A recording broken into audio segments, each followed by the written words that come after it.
Good morning and welcome to our 193rd weekly webcast. Now, if this is the first time you're joining us, welcome.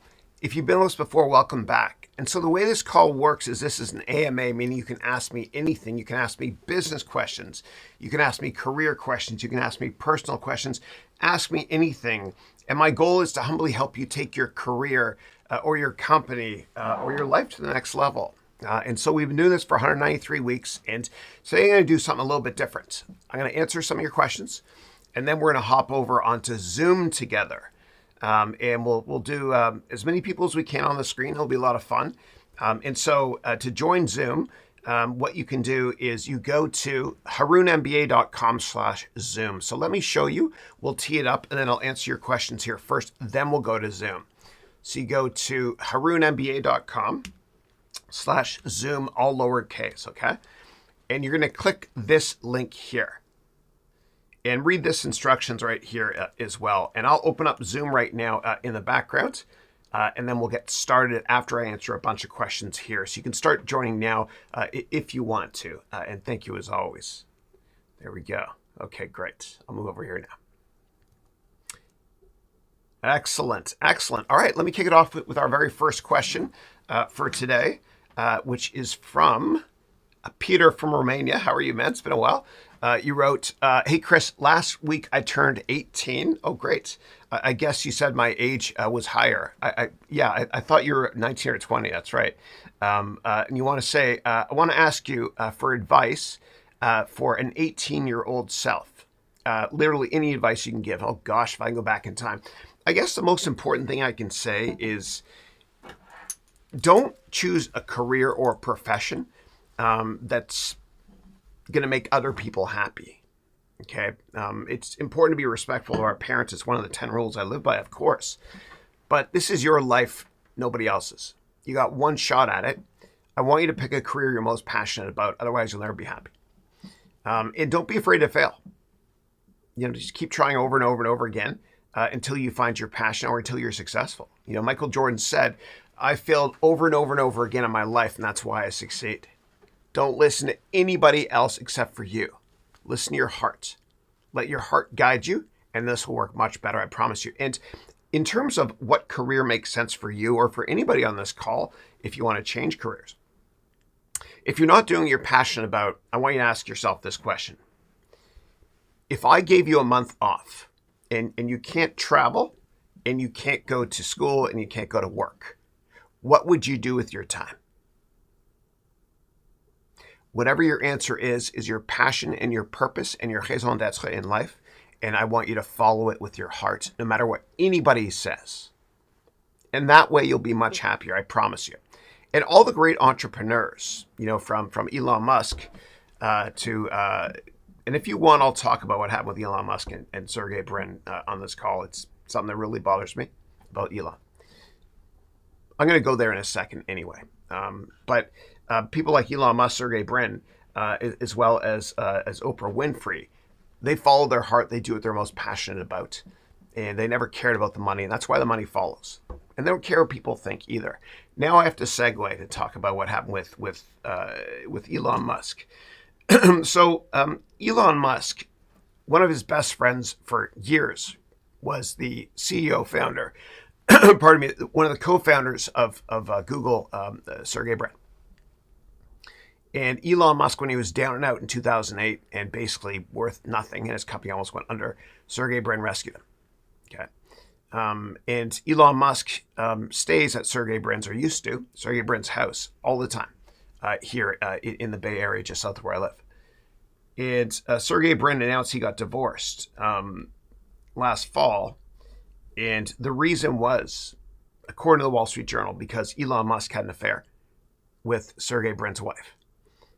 And one thing that, getting back to these 10 rules were basic rules where I live my life by, and the 10 rules that are the basis for many great religions.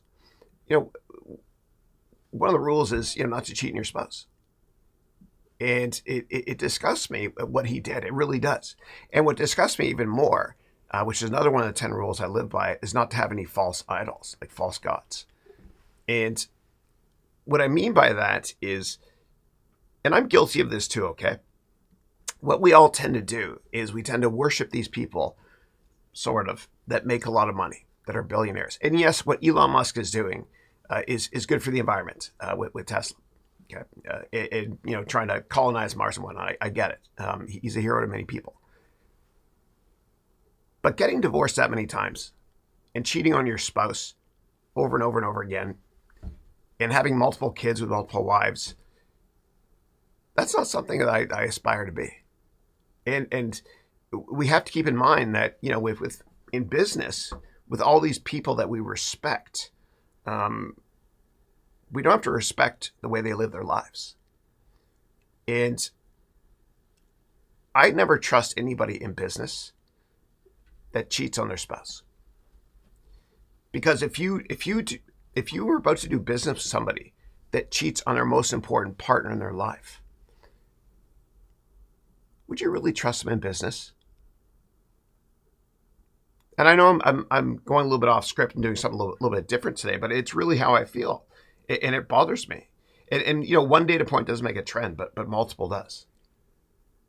And so for me, I don't usually trust people in business, if they cheat over and over and over again on their spouse. Anyway, let me get to your questions now. Thank you for letting me rant about something that's really been bothering me. I want to get off my chest. All right, next up, I've got Kevin. Good to see you, Kevin. And Kevin, thank you for joining my YouTube channel. I see you got the green trophy icon there. Appreciate it. You wrote, "Good morning, Chris. I really enjoyed the Zoom Q&A last week." Awesome. Okay, so we're going to do Zoom again because the feedback was amazing. So what I'll do is I'll get everybody to start Zoom with me soon. And I see there's already a bunch of people in the waiting room. If you want to join Zoom, you can go right now and get in the queue, and I'll let you in soon. Go to harounmba.com/Zoom, all lowercase. Okay. And also, I have to ask you this because I am starting to focus on growing my YouTube channel. Please like and subscribe. Okay, please like and subscribe. It helps me a lot, and it helps me be able to do what I do every week right here. Thank you. Thank you. Okay. All right. Some sort of alarm there. All right. And so question is, I started your financial analyst course. I'm loving it so far. You're very good at explaining subjects. Thank you. No, I appreciate it. Well, I got a D in accounting. First time I took it at McGill years ago in Montreal. I thought my life was over. It was because I was memorizing concepts. And so what I recommend is understanding stuff. So that's why I could teach it okay, I guess, for now. But thank you. Moving on to Kels. Kels wrote, "Hi, Chris. Again, thanks for everything you do. Thank you for being here. I appreciate it. What financial news websites do you find the most useful as a way to keep track of the financial markets and the economy? It takes me 5 minutes to get up to speed on all major developments business-wise every day. And here's exactly what I do while I'm brushing my teeth and showering. Alexa, what's the Wall Street Journal news today?" There's an ad. There's an ad first, by the way. You shop at Walmart, you get it. Spend a little less on dorm must-haves. 8 a.m. class, 8 ounces of caffeine. A room that finally feels just like home. And create a space that's a little And the more commercials neat. are always louder. And It's not fair. $9. Save money, live better. Walmart. But this is how I learn. Here it is here. Listen to this here. Okay? Here's your morning brief for Thursday, July 28th. I'm Keith Collins for the Wall Street Journal. Secretary of State Antony Blinken says the U.S. had made a substantial proposal to free basketball star Alexa, Brittany stop. So that's what I do every morning. That's how I get my news. Okay, it's 5 minutes. You can ask Alexa to do it.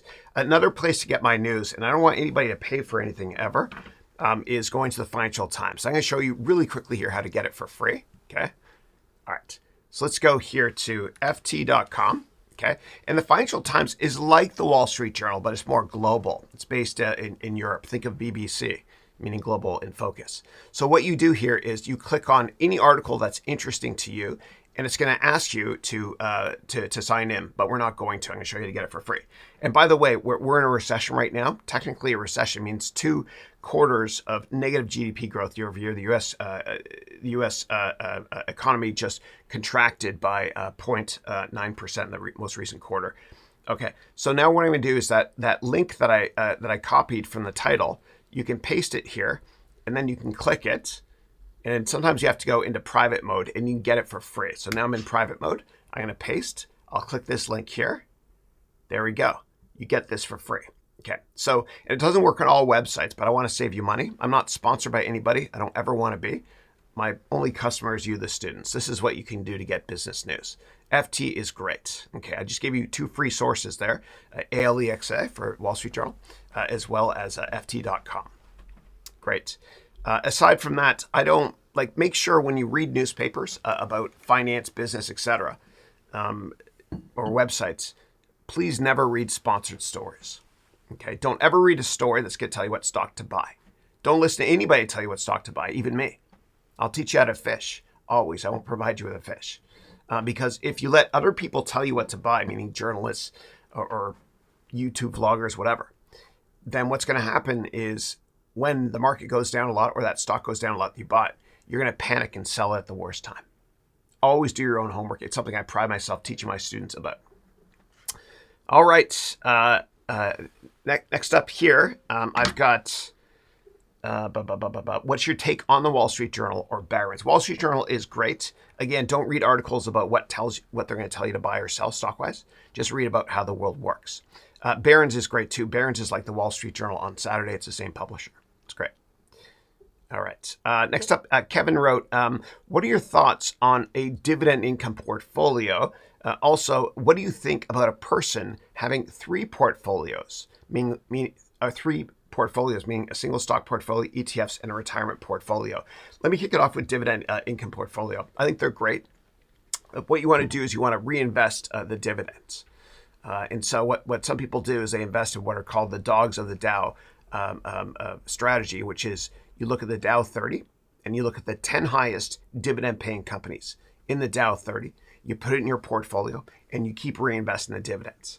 Now, what I recommend everybody do, please, I'm working on making a very, very long vlog on this.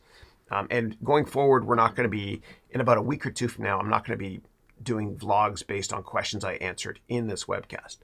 Okay, but I'm doing a very long vlog on how to be worth over $10 million in 20 years. And one of the ways to do it is to every single paycheck, I want you to have money taken out of your paycheck. Okay, and I want you to have it put into your retirement savings program. Now, almost all countries in the world, what governments do is they allow you to invest a certain amount every year tax-free. So in the United States, it's called a 401k. In your country, if you're not in America, do a search on 401k equivalent in different countries. Now with a 401k, you can invest $20,500 tax-free every year, and it goes up by about $500 each year. And so if you run the numbers in Excel, all you did was every 2 weeks, you had $700 taken out of your paycheck. It's a lot, I know. Then over 1 year, that's $20,500. And that $20,500, what I want you to do, if you don't have time to look at what to invest in, have it automatically put into the S&P 500 ETF. You can use SPY or VOO, which is another ticker. And the fees on VOO are 0.04% per year, meaning you only pay 4 pennies per $100 per year. Now, if you did that, and you did that for 20 years, just you, not your spouse, then the S&P 500 is up 10.5% every year on average, okay, historically. If you did that for 20 years, you would have way over $1 million. Now, if your spouse did it for over 20 years as well, you'd both have way over $2 million.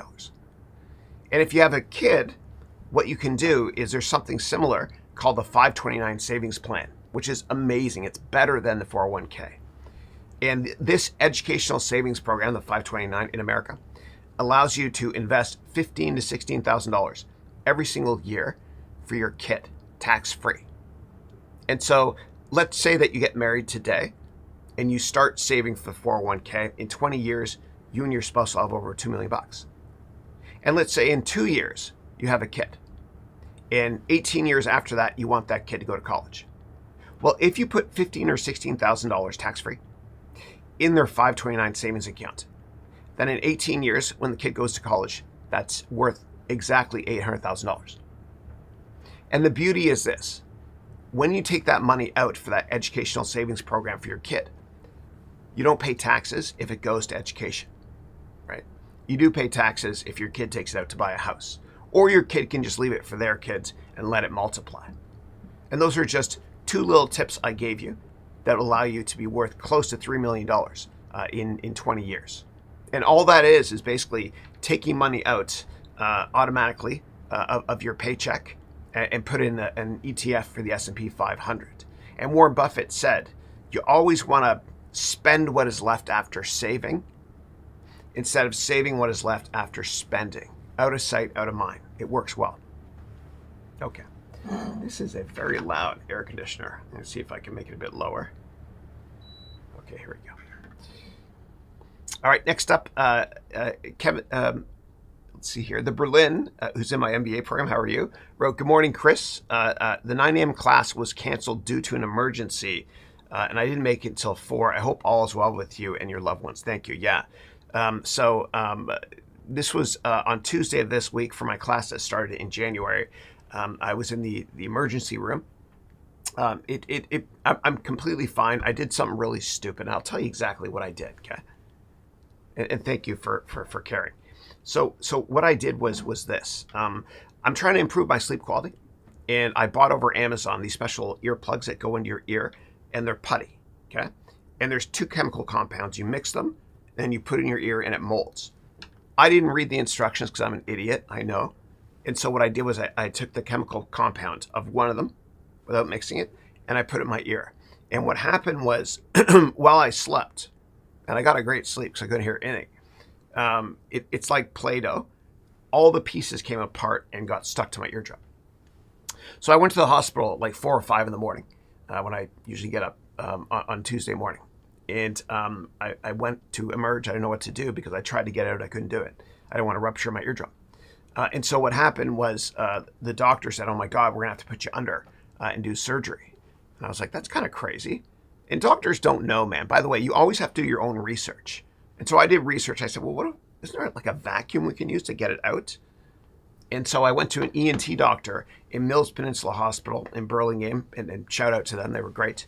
And this wonderful ENT doctor, she got a little vacuum and she took all the little bits out. And I'm better now. Okay, I'm better than I was before then even, because I can hear much more clearly now because they must have taken a bunch of wax out as well. And so with crisis comes opportunity. I'm glad it happened in hindsight because I can hear much better now. So there's always a positive or silver line with everything. So thank you so much for asking. I appreciate it. Yeah. Okay. All right, next up, the Berlin wrote, Chris, GDP is negative for the second consecutive quarter, but the Biden administration doesn't define that as a recession. What are your thoughts about that? Well, he wants to get reelected. And yeah, no, a recession technically, no matter what anybody says, I don't care who you are, if you're Milton Friedman or Alan Greenspan or Joe Biden, a recession is defined as 2 consecutive quarters that are down year over year for GDP. And GDP is the revenue of a country. So we are in a recession, no matter what he says. Yeah. Yeah. And interest rates rose, as many of you know, for another 75 basis points yesterday in the United States. So that means that the Fed has increased rates by only 1.5% this year. That's not very much. And so they're going to keep increasing interest rates. And that means that a great investment for all of you is if you go to treasurydirect.gov. Only if you're in the United States, and I can talk more about that if you want. You can make about 10% on 10 grand per year, risk-free, And ask me more questions about that if you want to, or search my YouTube vlog for more details. Okay. All right, and keep getting onto Zoom. We're going to open it up in a couple of minutes once I get through these questions. Go to harounmba.com/Zoom, all lowercase, to join Zoom. But I want to go through your questions here first. All right. Next up, Kevin wrote, I recently learned about shadow banks and how our current regulation is meant for regular banks, not shadow banks, due to their complex and highly leveraged balance sheets. Yeah. And I don't really know too much about shadow banks, to be intellectually honest. But what I do know is that when the government raises rates, what happens is banks, their rates go up as well when they borrow directly from the government. So it's like going wholesale to retail, and then they turn it over to us, and it's more expensive for us to get mortgages, etc. Yeah. All right. Next up, question is, Chris, if you bought a home for $440,000 and you owe $370,000. Okay, that means that you're wow, that's pretty levered, man. Okay, that means that you've got a mortgage of 370. Wow, you only put 70,000 down. Okay, so your solvency ratio is 15.9%, which is 70 equals 440 minus 370. Solvency ratio 15.9%. So I would be careful with that. I don't recommend being that levered when you buy a house. If you can, try to put down 25 to 50%. That's what I would say. Yeah. And if you want, what we can do, and I know you have a follow-up question there, is during the Gold and Platinum office hours today at 11:20, the 2 hours. You can show me the spreadsheet where you're talking about the liquidity ratio, and I can walk through it in more detail. Thank you. And then Icy Saracen, thank you so much for that donation of Australian $14.99. I appreciate it. That will go straight to building schools in Africa. We're almost done our first school in Rwanda. See projectmagoo.org for more details. God bless you. And your question is this. Chris, I find some areas of study like finance, law, and IT very interesting and useful for the future. But there are some topics in those areas that are very dry and boring. How do you push through? Yeah, number one, whatever topics are boring for you is definitely not your career. So for example, for me, I wanted to be a lawyer when I was younger. I know it's ridiculous. And I went down to Harvard Law and I sat in a class and everything. And I was really excited by it because I'd read all the John Grisham books. I saw A Few Good Men, You Can't Handle the Truth, great movie with Tom Cruise. And I went down to Harvard Law and I sat in a class and it was so boring. Oh my God. It was brutal. And I'm sure there was a lot of lawyers there, or future lawyers. They're going to be civil rights lawyers and I love them. But there's a lot that are very abrasive. And so I came to the conclusion, are you a jerk first, or do they teach you that in law school? And so I wasn't passionate about law. And so I stopped pursuing that passion. And so if something seems boring to you, do not pursue it because you will never be happy. Like a lot of people want to be investment bankers. And one of my wonderful students that started in January of this year, he just got a job at Goldman Sachs as an investment banker in New York. He's starting with the Harvard MBA class and all the other post-MBAs at the associate level. I hope he's happy, but I was explaining to him, do it for 2 or 3 years. If you don't love it, get the hell out. Yeah. Always understand why you want to get a job instead of how to get a job. Okay. So do whatever you're most passionate about. In terms of getting through other topics that you really need to learn about, what I would do, you can check out my courses. I try to teach things in a fun way. I'm an idiot, as you know, a lot of bad dad humor. I'm here to help you with that if you want to, or just do a search on YouTube for fun ways to explain topics. Yeah. Never memorize stuff in business. Always understand it, because if you understand it, you'll remember it forever. Thank you. And thank you so much for that support. I appreciate it. They'll go right to projectmagoo.org. God bless you. Okay, next up I've got Marin. How are you? Marin is from Kenya, where we're building our next school in honor of her mother. Good to see you. Marin wrote, Chris, hope you and yours are doing well and that you're getting better. Thanks for doing this for us. I appreciate it. Enjoy your day. Thank you. I appreciate it so much. And everybody, please click the like button and subscribe. Again, it does help me so I can continue to keep doing this. And thank you. God bless you all. Great to see you. Okay, next question is, have you ever traded the Forex markets? Not directly. I've used hedging just to hedge portfolio positions I have when I worked at big hedge funds when it came to currency. Don't do it, please. Trading doesn't work. I've been saying this for a couple of years during this bull market, and I hope I've saved some of my students from losing a lot of money. When you invest, you want to look at fundamentals, then valuation, then technicals. It doesn't work. It only works for 1 or 2 people in the world. If you want to learn more about Forex and how George Soros made over $1 billion investing in a short of the British pound and the Thai baht, just go to my YouTube channel or the top of my website and do a search on Soros. Yeah, but you will not make money if you trade, I promise you. Be long-term focused. Yeah. And I say it with love in my heart. Patricia, how are you? From the great state of New Jersey. I hope you're doing well. Okay, and then next up we got Kevin, who wrote, good morning from Lakeland, Florida. All students of my MBA program, great to see you. Manas from India wrote, good morning, my dear mentor. Call me Chris, please. Hope all is well. Thanks for everything. I'll meet you next week again and again on this weekly webcast. Thank you for the commitment. I appreciate it. And thank you for those prayer icons. I love it. All right. And then the Berlin wrote, Chris, Walmart reported earnings and no bueno. Yeah, it wasn't good. Yeah, inventory is piling up for Walmart, Target as well. All companies reporting right now are saying that they're seeing a slowdown. You saw Facebook's revenue contract year over year for the first time ever in the quarter they released. I think it was yesterday after the close. Alphabet said the same thing. Business is no good. Same thing with Google, Microsoft, rinse, lather, repeat. No surprise, we're in a recession. Okay. And the way we know when the government will stop raising interest rates is once we see prices, once we all see prices no longer going up. It's that simple. Yeah. All right. Moving on to Ryan here, and give me 1 second. Again, if you want to join Zoom, I'll open up in a second. Go to harounmba.com/Zoom, all lowercase. All right. Next up, Ryan wrote, hey, Chris, good morning. How are ETF prices like the SPY determined when the underlying stocks in the SPY have their own buyers and sellers, and the ETF itself has a set of buyers and sellers? The market takes care of everything. It's efficient, and if not, you'll see arbitrage investors coming in to make sure the price is perfect. So I'll show you what I'm referring to now. For those of you not familiar with ETFs, it's a great way to invest. This is me buying time. It's a great way to invest if you don't have time to research on stocks. And so the one I recommend doing for the S&P 500 is VU, which is the Vanguard of S&P 500 index fund. The S&P 500 represents the 500 stocks in the American indexes, or in the American markets that represents the U.S. economy. And if you buy this, let me first of all go to the fees, very important.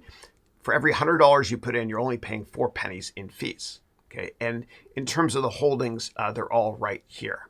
Okay, so they're usually it's mainly tech because United States economy, the biggest component out of 11 here in the S&P is technology. Yeah, but it's and I'll open Zoom up in a second, guys. Thank you. But there's arbs involved to make sure that the price never gets out of whack. Yeah, because it's very liquid, and I can go into more detail on that if you guys want me to. All right. Now, earlier on, somebody asked about a portfolio of not just only stocks, but ETFs and others, and a retirement portfolio. I would say if you don't have time to build a portfolio, just buy ETFs like VU. I showed you. It works. I promise you over time. It averages 10.5% return every year.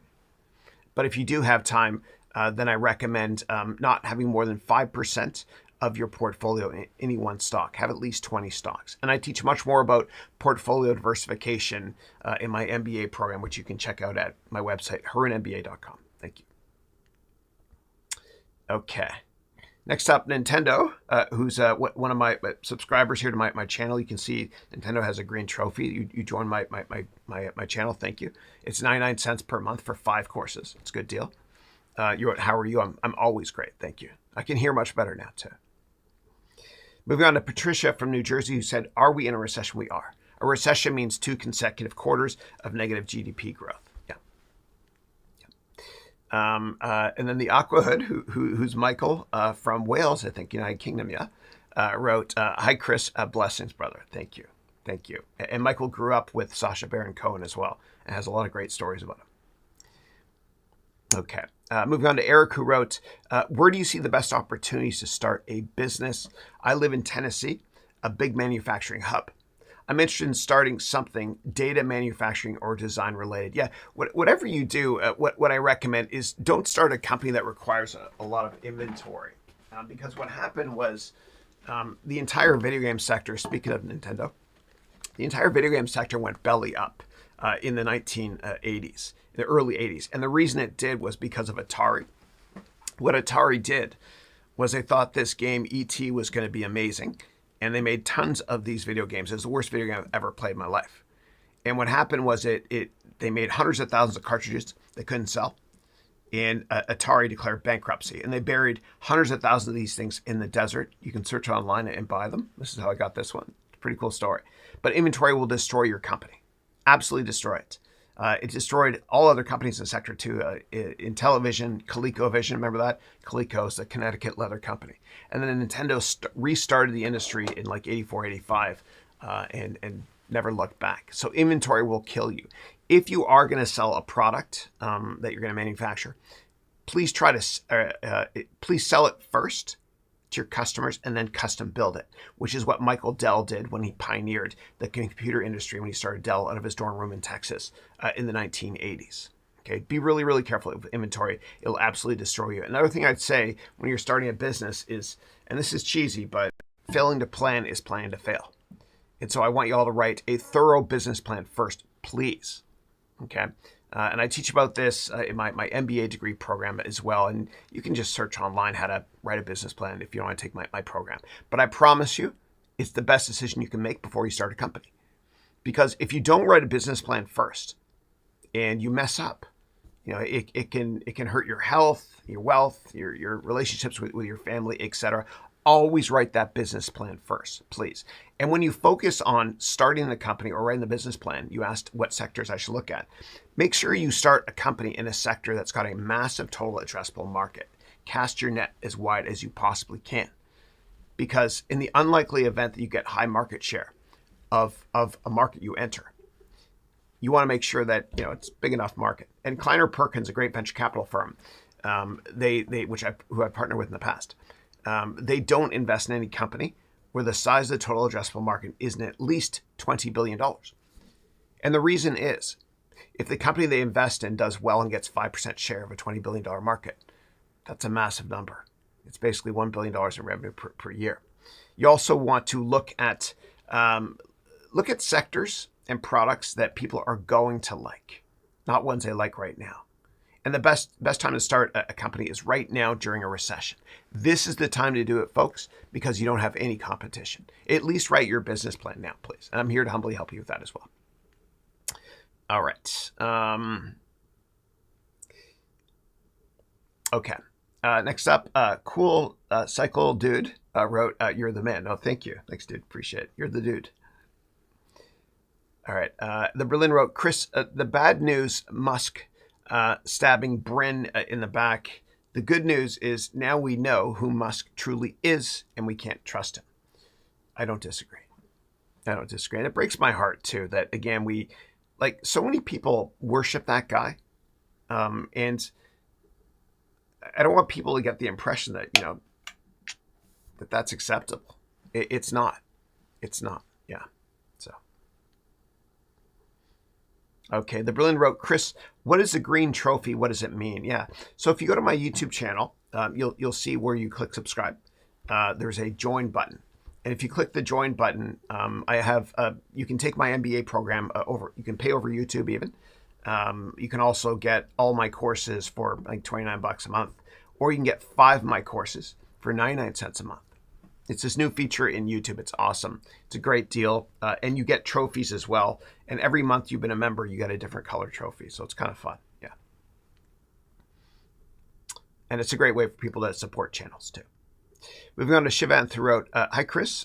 Recently, I've been struggling with valuation in my last year graduation. And there's so many models to value companies, like DCF, which is a dividend discount, which is a discounted cash flow, DDM, dividend discount model, and then CAPM, which is capital asset pricing model. How do I start to deal with my struggle? Any advice?" Yeah. So I think what happens when people go to university and learn finance is it's too theoretical. Like most people come out value investors. There's nothing wrong with that. But what I recommend you do is, instead of focusing on all those complex methodologies, just look at PE. It's so much easier. And in the real world, DCF is bogus. Okay. And most of that stuff you mentioned as well is not really used. I want you to focus on, and this is how I did in the hedge fund industry, and a lot of my peers do today that are doing well. What you do is you forecast the income statement, you figure out what earnings are going to be longer term, and your target price should be based on an earnings multiple based in 5 or 10 years, which I teach in my MBA program. I also teach DCF in my MBA program as well. But don't let all that theoretical crap get in the way, because garbage in is garbage out. If I give you a formula, x plus 1 is 3, what is x? It's 2. If I say x plus 1 plus 3 plus Atari cartridge is 7, what's x? We don't know. And that's what DCF is. There's too many unknown variables. It's too theoretical. Yeah. Little side note. So what happened was Steve Jobs used to work for Atari and Activision. He worked for Atari and he got fired from Atari. And so what he did was he wanted to start his company and beat Atari, And so he named his company Apple because in the phone book, APPLE comes before ATARI. Okay, next up, Mateo. Hey, Mateo wrote, "Hi, Chris. Considering the scenario in which we're in right now, what signal should we pay attention to start investing in the S&P 500? Any suggestions?" Yeah, I would start now. Just do dollar cost averaging. So basically all you do is this. Every paycheck you have money taken out and put into the S&P 500 ETF. The S&P 500 ETF averages 10.5% return every single year. There's going to be down years and there's going to be up years. But in the long run, you will make money. I promise you. I promise you. And if you have time to roll up your sleeves and do investing research, then you can invest in single stocks as well. Yeah. But the very last economy or company on this planet to go bankrupt would be the U.S. economy. Yeah. So I don't think there's anything wrong with buying the S&P 500 ETF. Just do it over time. You can't time the market. Moving on to Zoralina, who's in my silver MBA. Great to see you. Zoralina wrote, "Good morning, Chris. Always great to listen to the Thursday forecast. Thank you. With the Federal Reserve raising interest rates again and officially in a recession, how come the market does not seem to be doing too bad?" So the market tends to price in a lot of things, right? So, for example, usually, and I'm not going to talk about the war with Ukraine because that's not going to be a short war. It's going to last for decades. But usually when a war starts, the market bottoms. So, for example, when the statue of Saddam fell in 2003, the market bottomed. Same thing in World War II as well. And the reason I say that is because that's when negative news is priced in.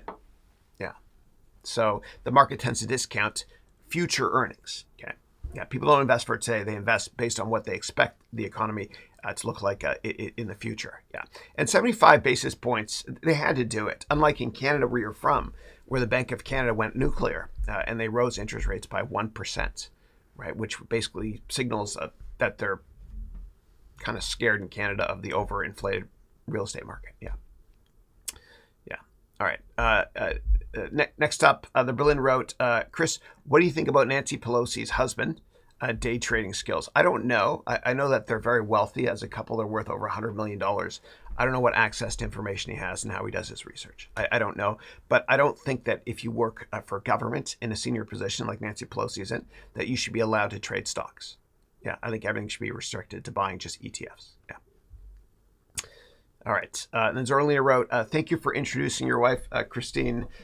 She looks so sweet. She's great. Thank you." And I did that in a vlog on Saturday night. You can go to my YouTube channel. It was a 1-minute vlog when we were waiting for our friends to pick us up to go out to dinner. And it got a lot of likes. I'm surprised. She's great. Yeah. She's amazing. Yeah. And my relationship with her is the antithesis of Elon Musk. Yeah. With his partners. Next up, Eric wrote, "I was terminated 2 weeks ago. I'm so sorry. I've been there as well, and you're not a real person unless you've been terminated. It's happened to me before." You wrote, "I was terminated 2 weeks ago because I'm deaf and I couldn't hear the forklifts. I'm so sorry about that. I'm designing an earmuff hearing aid that can solve this problem. Some guy in India invented a $1 hearing aid. Eric, I'm so sorry about that." And Eric, I'm not sure if you're in my courses and stuff, but why don't you do this? Send me an email to support@harounventures.com, and I'll give you my MBA program for free, and I'll work with you as well, and I'll walk through walls to help you. And I'm so sorry you went through that. And sometimes what happens is negative things happen to us in life, and we look back upon it and say, that wasn't so bad. For example, Michael Bloomberg got fired by Merrill Lynch, and he got his revenge by making billions and starting Bloomberg. Robert Redford got fired by an oil company. He's a great actor, obviously, he was for years. Madonna got fired by Dunkin' Donuts. Yeah. Send me that message. I want to humbly help you. Yeah. Okay. And Kex just signed up for my subscription service. They're 99 cents a month for 5 courses and more. Thank you for that. I appreciate it.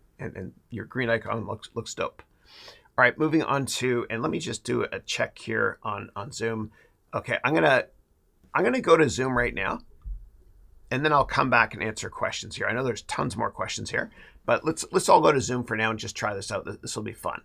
Okay, so go to, and I'll show you how to get there exactly. Okay, so what you want to do is you go here to harounmba.com, all lowercase Zoom right here. Okay, and then just click this link. Please make sure to mute your YouTube video, the YouTube live call when you join Zoom. So let me join Zoom right now, and then I'll take questions here. Yeah, cool, excellent. So when you join, introduce yourself, and then just start asking questions. This will be fun. And if we get a ton of people doing this, then just raise your hand. So while you guys are all getting set up there, joining, what I'll do, I guess I'll take one more question. Okay. Next up, Ali wrote, "Hi, Chris. Greetings from Zambia. Great to see you. Good morning, Andre. Both my MBA program. Awesome to see you. Very cool. Very cool." And let me see here. Let me turn on the audio here. And if anybody on the Zoom call has a question, go right ahead, please. Okay. All right. Now I'll keep, and Yori's joining from South Africa. This is great. Excellent. So the way it works is you're all muted when you join, sorry. So just unmute yourself to ask a question. Yeah. All right. Now, and I'll wait for you guys to ask a question. I'll move on next here to Olarato wrote, "Chris, you look great. Thank you. Appreciate it. I'm letting my hair go curly, man. This is the way my hair usually is." Yeah. You wrote, I saw a chart that shows a very strong correlation between Bitcoin and the Nasdaq 100. Does that suggest that Bitcoin is a new form of tech stock and not really a store of value? Yeah. So the Nasdaq 100, they're growth stocks they're risky with higher betas, usually, okay? Higher beta means it's more volatile than the market. Well, there's a correlation between higher beta stocks and cryptocurrencies as well, because they're more risky as well. But I don't really think of Bitcoin as a new form of tech stock. I still think of it as a currency. I've owned it for years and I'll never sell. Yeah. Okay. All right, cool. Next up, Kevin is asking, what major would be better for Wall Street? Economics, finance, or accounting? I would say finance. Yeah, economics is kind of bogus. Like the way they teach it is supply and demand graphs, which you'll never use in the real world unless you're like an economist, which basically means 0.1% of people that work in business. I would do finance, but make sure you understand accounting though as well. And accounting is basically, there's between finance and accounting is it's backwards looking. Okay, it's all about consolidating and reporting what happened. Finance, and so accounting is like a science. Finance is like an art. Okay, you're looking forward and you're forecasting what might be. Yeah, and you got to be comfortable with uncertainty as well whenever you're creating financial models. All right, so why don't we do this? If anybody wants to ask a question on or talk on YouTube or on the Zoom, just lift your hand, and that way I'll know to come to you. Okay, and if you guys want, you can show yourself too with respect to video. Completely your call. You don't have to ask a question. Completely up to you. Okay. All right, so I'll move on now to the next question here, which is, and then the Berlin. I'm going to answer that question now about solvency ratios, etc. During our gold and platinum office hours at 11:20 today, because I want to look at the spreadsheet I provide you all with in the lesson as well. Thank you. Okay. Next up, we got Eric, who wrote, "I saw an interesting video on YouTube that says." Why you want a boring job. It talks about the economics of why some people are paid better than others. Hard, boring, dirty jobs have less competition. Yeah. I mean, the more hardships there are in terms of doing it from a personal life as well. Like if you move overseas to work in Dubai, you usually get paid more as well. Or if you're an expat in Hong Kong, yeah, I wouldn't go after that though, because hard, boring, dirty jobs, you won't be happy. Yeah. All right. Next up, I've got and I've got a comment here within YouTube chat or within Zoom, which is from Debajit, who wrote, "Greetings, Chris. Beyond inflation and the recession, we're also facing events like political crisis with most major powers. Yeah, climate concerns, war, rich-poor gaps widening, etc. How do you think these events will play out, and how can we best save our investment?" Yeah. So there's things. There's always been turmoil, economic turmoil, and political turmoil over many decades, and the market has done well. And so I would say just diversify by global ETFs. I would still buy the VOO, the United States S&P 500 ETF. But I would say that investing overseas in multiple countries will also help you from a currency fluctuation perspective. Yeah. Yeah. Yeah. Okay. All right. Great question. Thank you. All right. Let me go to more questions here in YouTube chat, and I'll come back to Zoom in a second. Oh, there we go. Kevin's got a question in Zoom. Kevin, please unmute yourself, and if you want, show your face and go right ahead, please. Hey, Chris. I just wanted to ask. Sure. With all your different jobs in your career that you had, like venture capitalist, hedge fund, banking, what would you say was like the most fulfilling? I would assume your current job is most fulfilling, but before that, what would you say was most fulfilling? Yeah, I would say, so before I went to Wall Street, I worked at Accenture. I love being a programmer. That was fun. That was fulfilling for me until I moved into management. I wasn't coding anymore. It got boring for me. I would also say that right before I started teaching, I worked in venture capital. And I did like that as well. I love that because it was very, very long-term focused as well. And I got to invest in Facebook when it was private and Palantir was private and all that stuff. It was fun. But there's a lot of sharks in venture capital as well. Yeah, and I can go down that path if you want me to as well. But I liked it because it was longer term investing, which is the best way to invest as well. Great question. And if you have follow-ups, please go ahead. Yeah. Yeah, when it comes to that, how do venture capitalist firms look at, let's say, like the people on Shark Tank, those investors, or when you guys get a company and you see Kevin O'Leary is already invested in it, is that an upside? Is that a downside? What is like the point of view? Of those type of people. Yeah, so it has no impact at all. And Mark Cuban in a recent interview publicly disclosed that he hasn't made money from his investments on Shark Tank. And Shark Tank is not really representative of how venture capital works. And I've known people that have gone on Shark Tank to pitch their businesses. And the reality is this: on Shark Tank, you see them pitch for 15 minutes and they publish, the editors basically put in a syndication the parts that are most entertaining. But the reality is that those people that are pitching, they pitch for about 2 hours. And then the post-edit process, what happens is they take the most interesting parts of it. Yeah, and nobody would ever invest based on a 2-hour meeting or a 15-minute meeting, whatever. The reality is that sophisticated investors, angel investors and venture capital firms, the sales cycle is usually longer. If you want to raise money, I always recommend going first to high net worth individuals because the sales cycle can be a couple of weeks, couple of meetings, right? Whereas with a venture capital firm, it can be several months. Yeah. Nobody invests on a whim like they do in Shark Tank. And that's probably why Mark Cuban has publicly disclosed he's not made money doing that as well. Yeah. And he knows it too. He's a smart guy. But it's entertaining. And I think he's doing a great job teaching a lot of people about business. And he's completely transparent as well. Very transparent. And that's why I like that guy. Yeah. Cool. All right. Olerato, go ahead, please. Unmute yourself. You have the floor, sir. Hi, Chris. Hey, how are you? Hope everyone is okay. So, Chris, I'm working on a startup at the moment, and I'm a part of startup school. I'm actually enrolled in startup school, learning all about it. One of the issues that I'm actually experiencing at the moment is with co-founders.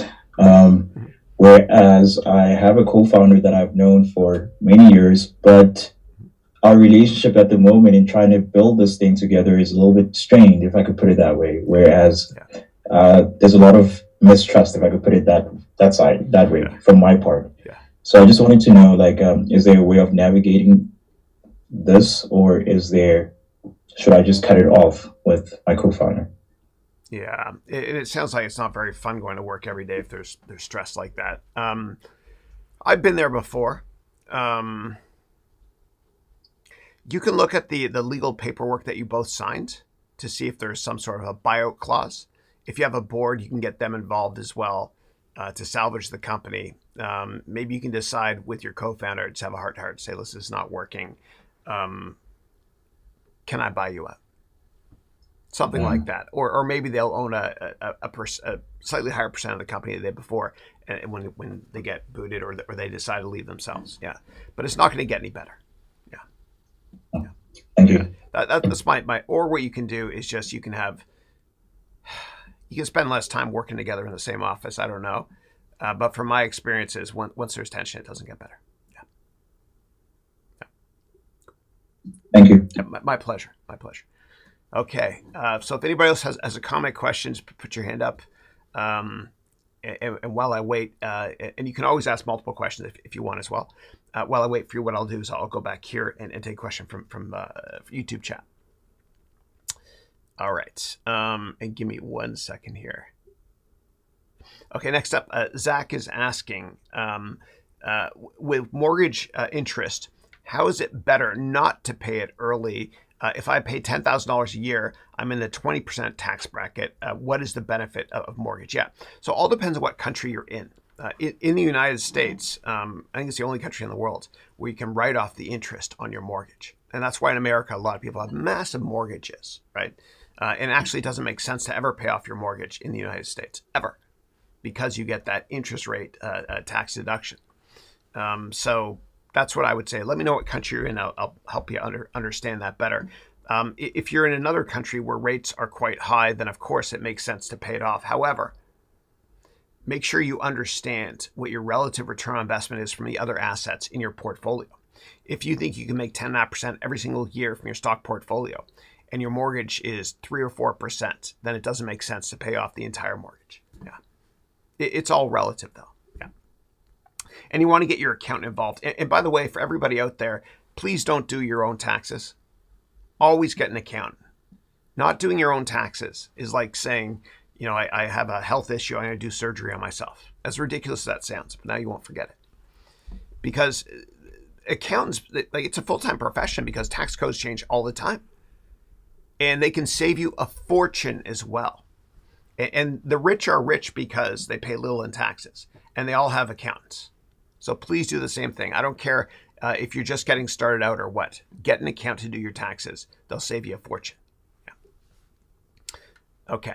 All right. Next up, Mitch Gelman. Hey, Mitch wrote, good morning from Irvine, California. Great to see you. Longtime investor relations officer. I think you came on this call like 3 years ago. That's right. Good to see you again. Right. 4 companies. I think I've met you a number of times in the industry too. Yeah. You're a longtime investor relations officer, 4 companies over 26 years. Nice. One of those companies, Chris, met with me and my management team a lot of times. He was unique, personable, and insightful. Thank you for that. And God bless you. God bless you. Yeah. Let me ask you a question while you're on the call. Why is it that there aren't more outsourced investor relations services companies successful like the Blue Shirt Group? Let me know. I'd love to hear. And if you're going to start one, I'd love to partner with you as well. And God bless you. Thank you. All right. Next up, and Kevin's got his hand up here on Zoom. Kevin, go ahead if you have a question, please. Yeah, I was going to ask. Sure. What is your thoughts on Dave Ramsay's philosophy? Especially, he's very conservative in the sense of no credit cards, pay off all your debt. Yeah. Even if interest rates low and you can get a better return on a different investment. What are your thoughts on his philosophy? Yeah, I don't completely agree with him, but we have to understand where he came from. He's a really funny guy. He's a great comedian. And I remember I saw him actually not too long ago perform. And he said that he had tons of credit cards when he was younger. He and his wife were broke, yada, yada, yada. And so from that awful experience he had, he tends to teach based on those experiences not to take on any debt. I do agree with him that credit cards are disastrous. However, I want us to all think like a bank. Okay, the most successful companies think like a bank in terms of they pay back their debts as late as possible before incurring fees. And so there's nothing wrong with using a credit card and paying it back 30 days from now, right before the fees. And if you run your business that way, and if interest rates are 12% one day, and you pay off your credit card on the last day before fees, meaning 30 days from now, if interest rates are 12% and you do that, you're technically making a 1% return every single month doing that. And big retail companies like Target and Walmart, from a cash flow perspective, that's how they run their companies because profit margins are razor thin. So credit cards are okay to use as long as you obviously pay them back on time. Yeah. And I hope that answers your question. Yeah, thank you so much. Sure, my pleasure. Okay, cool. Again, anybody on Zoom, if you have a question, raise your hand. Otherwise, what I'll do is I'll go back to YouTube Live here to answer more questions. Yeah. All right. Next question is, who is the most powerful man you've ever met any CEOs of big Wall Street firms. Yeah, I used to work for a guy named Ken Griffin, who's a billionaire. He founded this company called Citadel. I worked at Citadel, and I remember I used to meet with him in his office, half-hour one-on-ones every now and then. And I would always look at his bookshelf to see what books he has, and I would order those books immediately. Whenever you go into the office of somebody more successful than you, which means every meeting I ever have, you always want to look at their bookshelf and get those books if they have physical versions. Yeah, but I met tons of other billionaires too. I met with Bill Gates, had lunch with Bill Gates as well. I met with Warren Buffett. He taught at my business school, Columbia. He graduated there as well. He taught a class there. I met with tons of billionaires. Yeah, over the years. Yeah, and who's who in tech as well. Basically every CEO in tech that's a billionaire. Yeah, because that's the industry I used to work in. Yeah. And also, I network a lot too. So you said the CEO of any Wall Street firm. So I recommend everybody, when you network, leverage your roots, man, and your background. It's powerful. People want to help you, especially people have something in common with you. I want to help anybody regardless. But I met with the CEO of Morgan Stanley years ago, and he invested in some of my venture capital investments. And the way I met him was because I'm part Lebanese. Right. And so I got to meet with him, and I met with him on a Friday. And by the time I got back in New York City, and by the time I got back to my office here in venture capital on Monday, he had FedExed this book to me with a nice note. From John Mack. It was kind of nice. But like I recommend that everybody leverage your roots or whatever clubs you're a member of, because people want to help you, especially if you have something in common.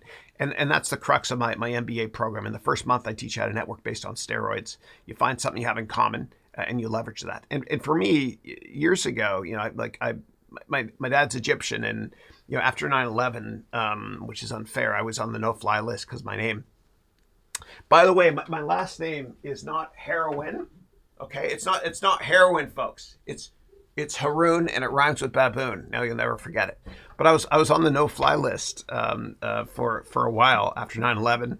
It sucked. Although when I used to go from Goldman Sachs headquarters to LaGuardia, it was like a 2-hour lineup after 9/11 to get on the plane. I'd go right to the front of the plane, the lineup, and they do an extra search, and they were really cool with me.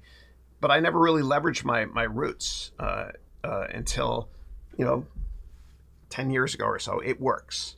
People want to help you. I promise you. Okay.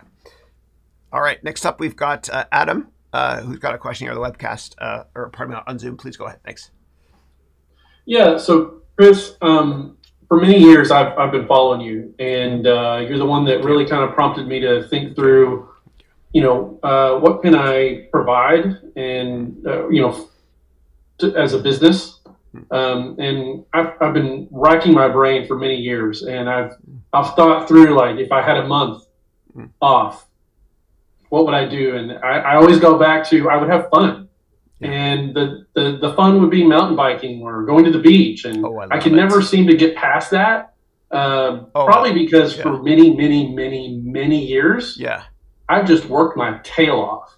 Yeah. And that's great. That's great, right? But I'm trying to get the juices flowing more, the creative juices flowing. I've got it. What I can create, what I can do. I got it. Can I interject? Yeah. Oh my God. Okay, great. So right now, what I'm doing is, you guys heard of Mr. Beast? So Mr. Beast is this YouTuber. He's got like 100 million followers. So he and this guy named Daryl Eves, they wrote this book on YouTube. It's amazing.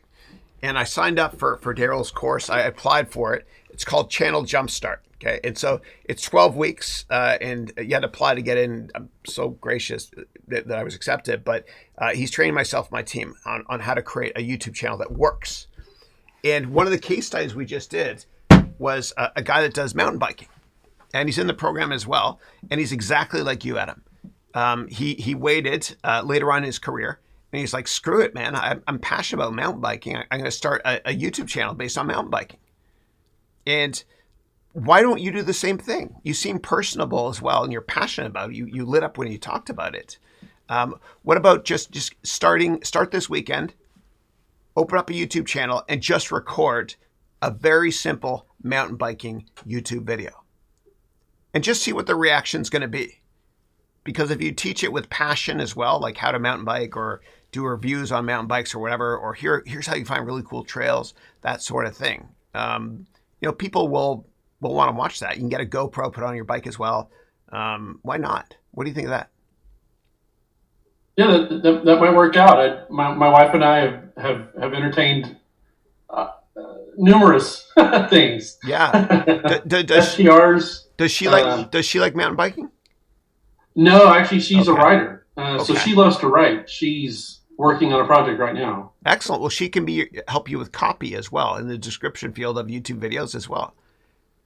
That's a good point. The market will guide you. It's interesting. So I started teaching years ago and YouTube stuff, whatever.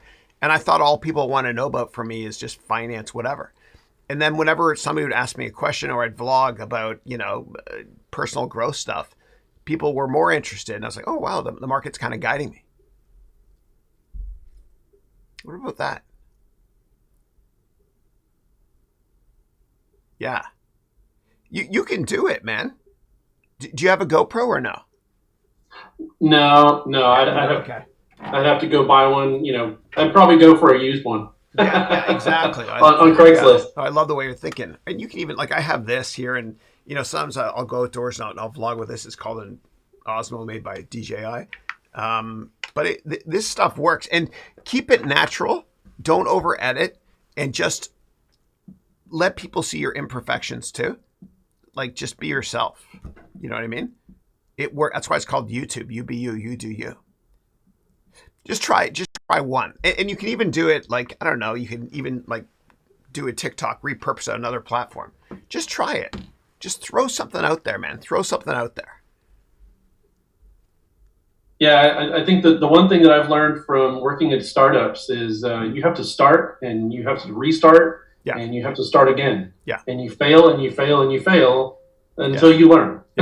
Yeah, totally. But if you do something you're passionate about, you will be successful in the long run, I promise you. I guarantee you, if you start a YouTube channel and you keep at it, you will be successful longer term. And you can use that as a platform to actually, sell other stuff, your book or whatever it is. That's what I do. Actually, I give away my book for free and stuff. But yeah, start it, man. Just throw one video out there. It's therapeutic too, especially because it's something you love doing. Look how many kids started, businesses, streaming Twitch. My son Matthew, actually, he did really, really well during COVID. He was stuck at home. And so he started a Twitch channel, Minecraft, other stuff. He actually made a bunch. He did well. And it was fun for him. He learned more about business than he would in business school. So I recommend that you record a vlog this weekend and you use your iPhone or your Android handset, whatever. You don't get any equipment. You just throw it out there. Amen, brother. Yeah. And what I did was for my earlier vlogs, I remember I just kind of, I would just walk outdoors with this thing and just kind of vlog about stuff. It wasn't great, but it got better. And if you look at Gary Vaynerchuk's initial videos, the quality is brutal. He admits it. But you got to be like that. You got to say, I don't give a damn what anybody thinks of me. I'm just going to be me. And I'm going to vlog about whatever I enjoy doing, and it will morph into something. Yeah. I guess, Chris, I guess what's hard is the first video. That's the hardest, right? Yeah, it's like the hardest thing about working out is actually driving to the gym. And then after you finish at the gym, no one has ever told themselves after they worked out, God, I wish I didn't work out today. Said no one ever. Mm-hmm. Yeah, the first step. So Adam, can I get you to commit to making a YouTube video? Yeah, definitely. Awesome. Can I show it on next week's webcast? Yeah. Okay. Yeah. Excellent. Okay, great. It'll be terrible. No, dude, I love it. Be a start. No, I won't be impressed if it's good. I'll be impressed if it's done. Yeah. Just be yourself. Throw it out there. And let's, this will be a good case study. Why don't we focus on this every week during the Zoom, building your YouTube channel. And I'll give you feedback based on what I've learned from this course I'm taking as well. And I'll give feedback to everybody as well, because look, I made a million mistakes. It'll be fun. Okay, good. So next week, I'll see you on the Zoom call. Yeah, excellent. Right back at you, brother.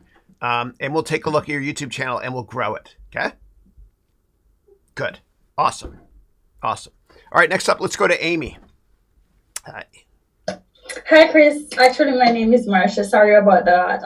Amy Biker, that's my daughter. Okay. Cool. All right, I'm one of your students from Jamaica. I've been nice. avid follower of you. I'm in four courses on Udemy, which I've learned a lot, from the smallest to putting the butter in my coffee on a daily basis to cool. being a professional at Excel. Excellent. However, all right, my question is this. I've been a stay-at-home mom for the past 3 years due to the pandemic. Yeah. And since my little ones are going to start back school in September, I'm thinking about going back into the working world. Mm-hmm. So I just want to know, do you think it is a recommendation for me to join your MBA courses before going back out there, or? Yeah, well, you can. So the way my program works is there's 3 versions of it. If you go to HarounMBA.com, there's silver, gold, platinum. Silver, it's like Netflix. You can start today and finish it within a month if you want, if you binge watch. Okay. Gold and platinum, I do it. The next class is going to be on, starts Friday, September 30th.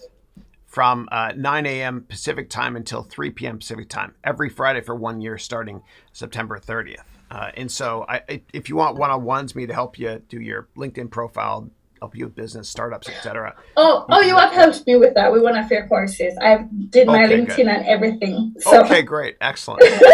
Excellent. All right. Thank you so much. Sure. Yeah. Yeah. But I would try it out. There's a 30-day money back guarantee. You got nothing to lose. Yeah. You can binge watch and get your money back. I don't care. And my marketing folks hate when I say that. My marketing folks want me to say this though again. Please, everybody, click like and subscribe. It really helps us to be able to do what we do every week. Like and subscribe. Thank you. Yeah. Okay. Thank you. Yeah. Thank you. Excellent. Cool. All right. Next up, let's go to Debajit. Please. And if I mispronounce anyone's name, please let me know. Hey, Chris. Yeah. How are you? I'm good. So I'm attending from Bangalore. Excellent. Nice to meet you. In India. I have worked in the oil industry for 22 years in Rada Shell. So last few years, I set up a team here for SEC compliant reporting and business planning, a centralized business planning team. So the last 2 months, I have left my job. I feel that kids are growing up here. I didn't want to move country from here. So I took a call to change, take a leave from the job and start something on my own. Nice. Meanwhile, I have done 2 of your courses from Udemy, and one in cryptocurrency, which I haven't finished, but other one MBA in something which I finished. Now, with my SEC compliant reporting background for a large complex company, I have developed, although I'm a petroleum engineer from one of the IITs here, but I have developed a little bit of understanding of how economics works, finance a little bit. And also I have been homeschooling my kids. Now I'm toiling with the idea of starting something in the education sector, the method that I use with my kids to really train them, make them grow organically, train their own learning journey. And also a little bit on the trading side with a couple of my partners. Now, with this background, here's the question. Last 2 months, I have been meeting a lot of people here and there and trying to see whether I can partner. I've developed a business plan on the education venture. But I felt, although in my job, I have mentored or coached a lot of people, but in the startup ecosystem, I need mentoring because I am not there yet. Right. And your emails used to come to me. I just felt, why not I join? Coming from that ask that you say that if I show you my business plan, can you give me some mentoring advice, etc.? And if yes, how can that be? Yeah, no, thank you for asking. And yeah, definitely write a business plan first before you spend a penny on anything. And a great side hustle can be teaching online as well, as you know, and I can walk you through the process how to do that for free. In terms of business plan, probably the best thing to do is join gold or platinum if you want, or just join silver if you want, because what I do is with a silver MBA program every single Thursday at 10 a.m. until 11. Okay. Which is in just under an hour from now. Every Thursday, 10 to 11 for silver students. I do a 1 hour Zoom call, which is similar to this. And you can show me the business plan then. Yeah. If you want, or you can do the other programs I have too. But yeah. Yeah, because I really want someone like you yourself who can actually provide some mentoring. Because I'm sure I'm making mistakes and that. Yeah, definitely, and I'm happy to do it. And getting a solid LinkedIn profile is crucial as well, from a networking perspective to get customers, et cetera, or potential investors. And if you want more one-on-one time, you can do Platinum as well, which starts next class on September 30th. Alexa, what time is it in Bangalore? In Bangalore, it's 21:41 p.m. So 9:40 p.m. in the evening. 9:40 p.m. Okay, yeah, for sure. Someone's at my door. Come in, please. Hold on. Yeah. So it would be a late one, but you could do it. You okay? Yeah. What are you doing? Oh, you want to work? Okay, come on in. Let me introduce you guys to Dylan. So he is my resident YouTube expert. He's helped me out a lot with my YouTube channel. This is mini me. And you know what I'm going to do? Give me 1 second. I'm going to go back to full screen and I'll show you why. Whenever you do YouTube stuff, you always do, you point, and that's your thumbnail. So how are we going to do this? You want to stand right here? Yeah, stand on this here. Okay, come over here. And then what we'll do is we'll point. Hi, Dylan. Hi. All right, so look there and smile. Okay, and then I'll point right here. Okay, smile again. Okay, great. So what I'll do is I'll go and that will be my image for this week. Now, Dylan, why you tell everybody what you're doing here? I'm just like reviewing his channel and like reading over comments to see like what the students want him to do more. Okay, cool, excellent. And what advice have you given that has helped me so far? Stuff about like your titles and your thumbnails on like how to make it pop more and to get more views. Nice. And it's working. He told me to use more color and also to make our titles shorter as well. So it's definitely helping a lot. And so Dylan actually, what I did was I set up a desk for him here for him to help out with YouTube stuff. He's my resident YouTube analyst. And I love you. Thank you. Thanks. Okay, cool. Am I a good boss? Yeah. Brilliant. Yeah. Hey, Dylan, is it a well-paid job? Oh, Dylan, get back over here. Wait, tell them everything, okay? So whatever you guys ask, whatever question you have, Dylan, answer. Go ahead. Hey, Dylan, do you like your job? I do, yeah. Good. Is it well-paid? Mhm. Yeah? Mhm. Would you do it for free? Would I do it for free? Maybe. Yeah. Maybe means no. Cool. Excellent. And what do you want to do when you grow up? I don't know yet. Yeah. I didn't know until my 40s either. Yeah. Maybe a YouTuber? Maybe, yeah. Cool. All right, buddy. Thank you. Mhm. Appreciate it. Excellent. All right. It's a family business here. And I get a wonderful write-off. No, I'm just kidding.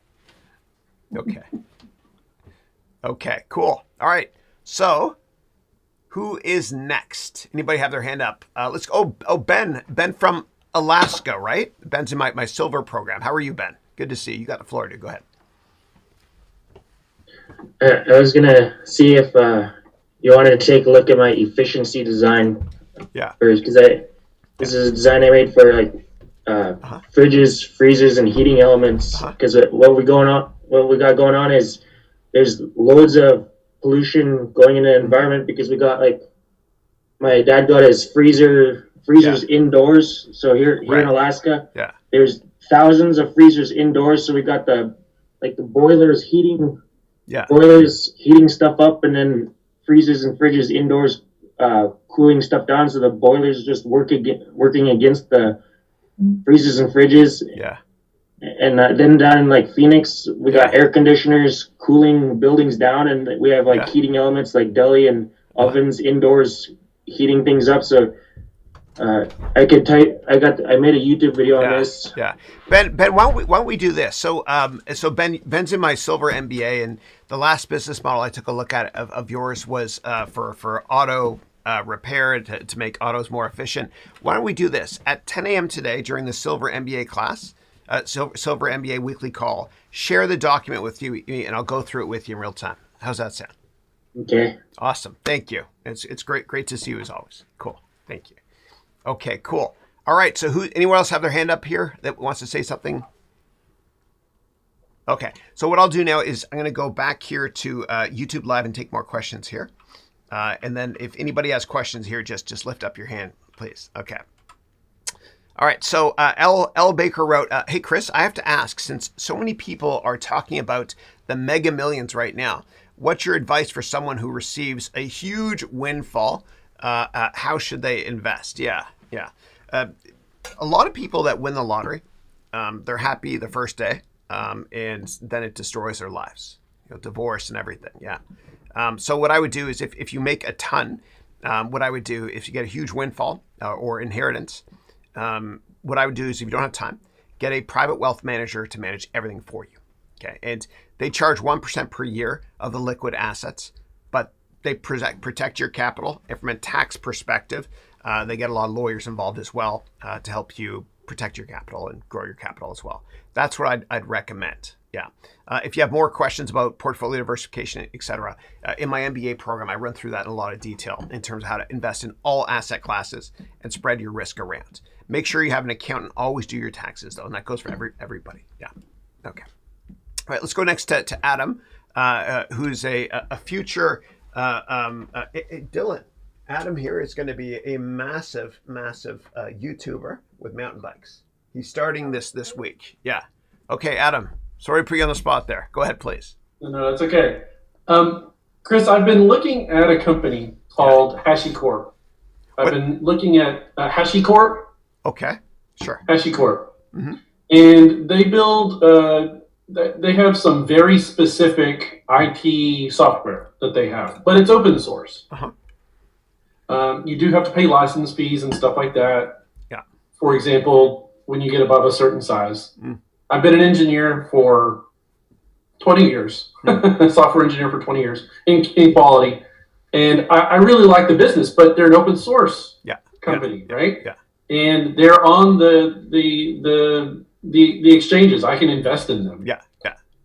How do you, this may not be the right channel for this, but this may not be the right place for this question, but how do you, this is like a new company, a new style of company, where the money that they get is from investors, not necessarily from the things that they're selling, right? So how do you value a company like this? Yeah, it's hard. So I did a ton of work on Red Hat. Ticker was RHAT on Nasdaq. Then they moved to New York Stock Exchange, ticker RHT. Then I got bought by IBM. I did a vlog on this as well the day they got acquired a while ago. So Red Hat, the way they make money, Red Hat does open source, as you know. They make a Linux operating system. But they actually they provide updates and maintenance to it as well. Okay, so basically you get the software for free, but you pay a fee to get downloads, plugins, whatever, secure plugins and all that stuff. The way they make money is through services, right, and downloads, and so the profit margins for them are much lower than other software companies.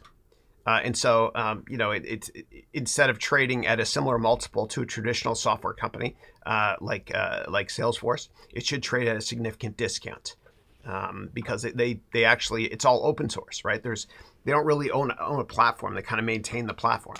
And so what I recommend doing is I recommend going back and looking at Red Hat's ticker was RHT before IBM bought it.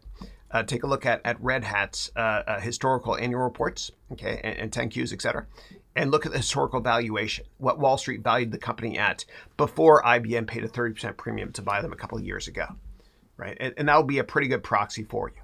Yeah. Cool. All right. Let's go to Kevin Calderon, who's a new student in my silver program from Florida. He works at Apple, and he's really interested in finance and investing. And I met him last week on this Zoom call as well. Kelvin, how are you? Excellent. Thank you so much, Chris, for everything you do again. Of course, yeah. So my question is, this is more a little bit technical when it comes to trading or finance, as you know, which I like. So what's your favorite way to measure volatility on an asset that you're analyzing? Do you do distribution of returns? or what's called average true range? Yeah. Or what's your take on those, and what you like to look at? Yeah, sure. Two ways: one basic, one advanced. The basic way is to take a look at the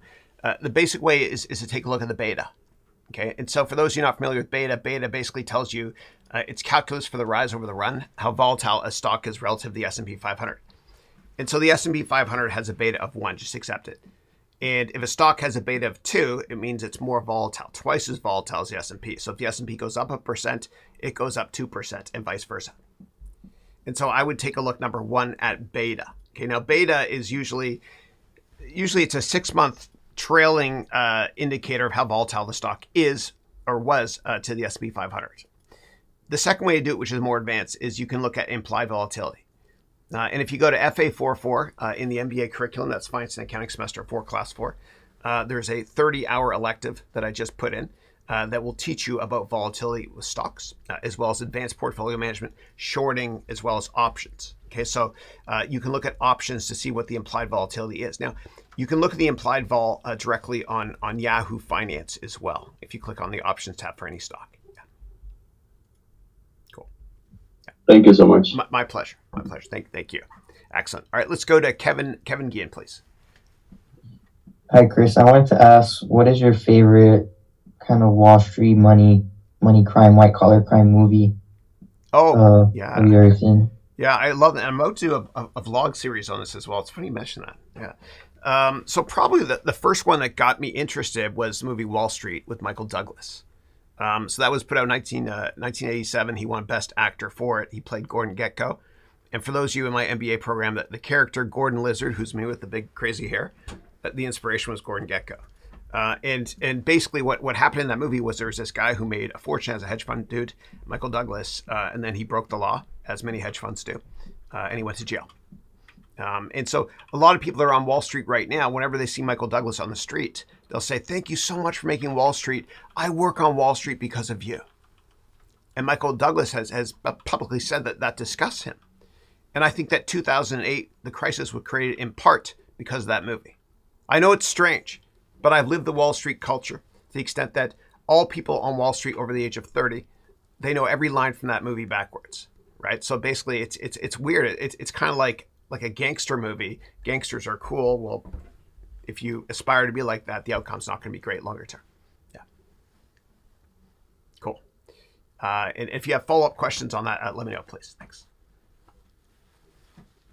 No, I'm good, thank you. But I also like American Psycho is great. Okay, yeah, with Christian Bale, yeah. Boiler Room. Yeah, Boiler Room, that's right, J.T. Marlin. Yeah, I remember that one well. Yeah. It's interesting. But with Wall Street movies, movies in general, it's interesting because the rich person in all movies is always a schmuck at the end. It's just the way that Hollywood does it. It's not a political comment, but yeah. And for Christian Bale, his best movie is Empire of the Sun, which he made when he was 13. It's a classic. The soundtrack is amazing. I listen to it all the time. I love it.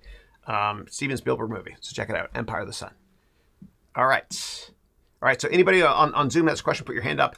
What I'll do now is I'm going to go over to YouTube to get the next question. Okay. All right. Eric wrote, who's also here, Eric, I used to play Atari now. I could recreate some of those games on my Raspberry Pi. Very cool. And my son Dylan has a Raspberry Pi as well. And we're using Raspberry Pis to make all the computers in Rwanda for the school that we're building. Yeah, it's cheaper. All right, moving on to Mitch Gelman. Mitch, who works in investor relations, great guy. I've met him before when I worked in the hedge fund industry. He wrote, "I was a CPA, meaning an accountant. Years later, a client and a friend steered me to this up-and-coming field called investor relations, which I spent my career in, satisfying like crazy. Sorry, CPAs. I'm with you, man. So basically, you went from accounting to finance. I definitely like finance a lot better as well. Yeah, I'm with you. I'm looking forward to you starting a competitor to Blue Shirt Group. Yeah. All right. Next up, we got Mike Flynn, who wrote, "Hey, Chris, are older books on finance, like classics, like One Up on Wall Street by Peter Lynch, The Investor by Graham. Are they still relevant? Yeah. So yes, absolutely. So if you're going to read The Intelligent Investor, which is the reason that Warren Buffett went to Columbia, because Graham and Dodd were professors there. It's boring, dude, and it's slow. So if you're going to do it, wake up half hour earlier every day and read it for 30 minutes. But value investing hasn't changed over decades, so it's still relevant. In terms of One Up on Wall Street, I like it a lot better. It's written by Peter Lynch, who was a portfolio manager on the Magellan Fund at Fidelity back in the 80s and 90s, and he did exceptionally well. And the reason Peter Lynch did well is because he and his wife, they would invest in companies that they understand.